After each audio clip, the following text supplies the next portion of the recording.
so we're now in Shropshire at the Hencote vineyard.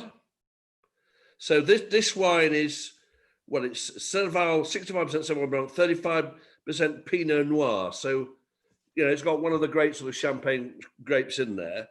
And this, I think, well, it's not quite sort of the champagne method, but it's traditional.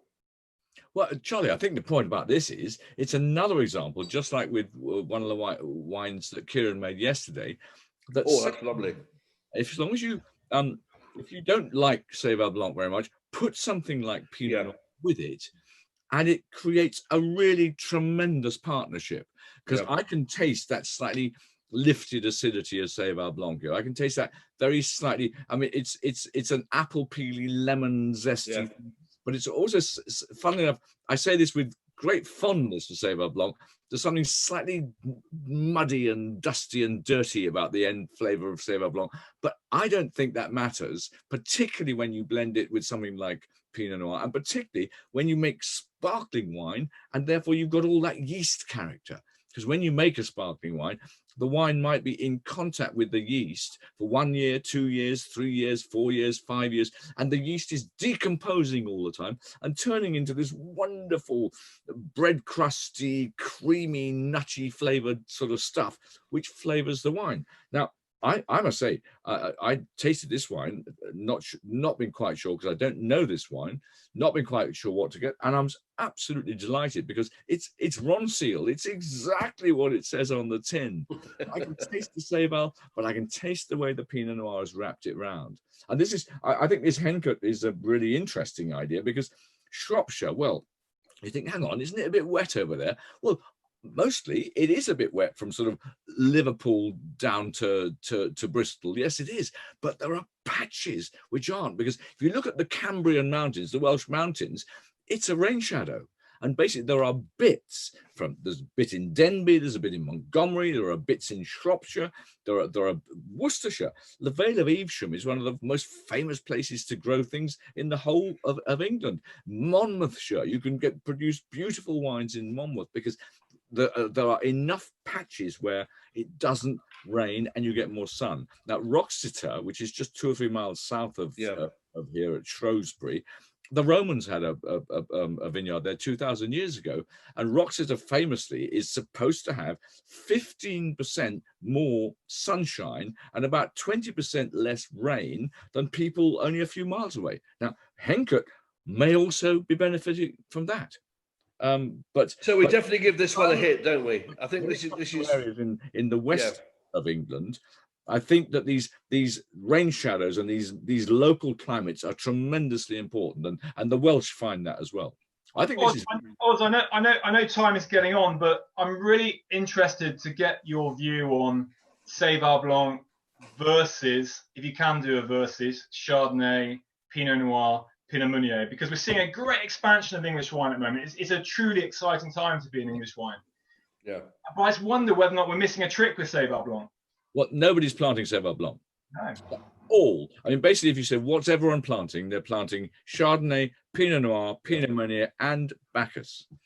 They're all putting their eggs in those 4 baskets. We've got quite a lot of Sauvignon Blanc. I don't necessarily think that we have to go and find more, because the thing about Sauvignon Blanc is it's always been able to give a decent crop, quite a big crop often, and it's pretty much disease resistant to the kind of diseases that dampness and wetness bring into the country. And consequently, it's a really important grape in a maritime climate like ours.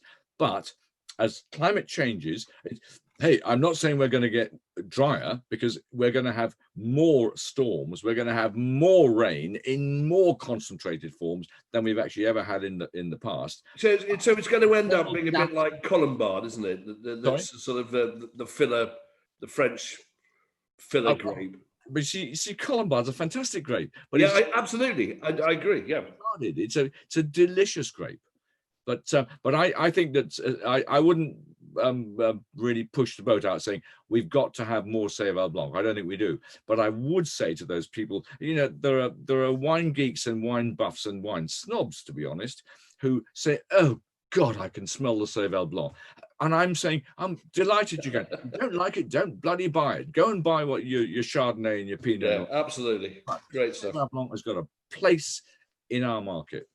Anyway, here we've got another of these. We've got another one of these. So this is the Hencote Mark 1, which was released straight after the harvest of 2018. Again, we've got 72% Pinot Noir here, Oz, and then the Pinot Noir Precoce and a bit of Rondo. Precoce. I love the way you say Precoce. Where did you go to school, Charlie? In Rome, was it, or Florence? Precoce, you great. Oxford. Wait, it's precoce. Precoce means early. Oh, dear. Where did you find him, Kieron?